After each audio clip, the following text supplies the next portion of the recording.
Luluto tayo ng sinabawan na bitilya. Yan. Ito. Masarap to. Sabawan natin to. Yan, nagpakulo muna tayo. Mamaya natin ihuhulog yung bitilya. O, yan.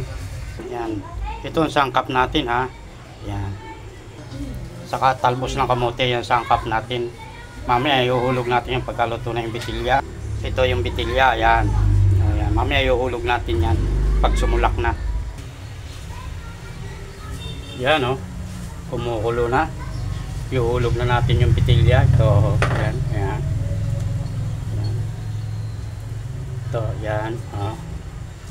Sarap yan. Yan, mga paborito ng anak ko yan, bitilya. Oh. Yan. Yan. Ayan.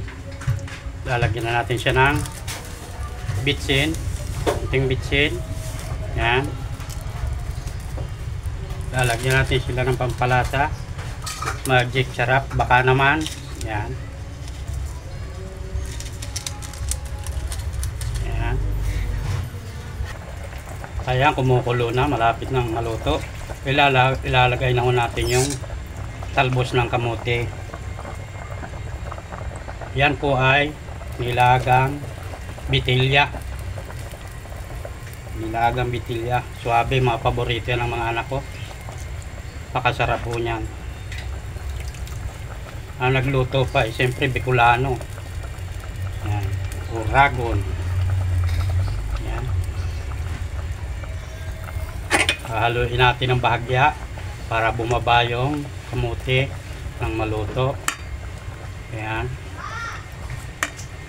Yan. Saka natin tatakluban ng mga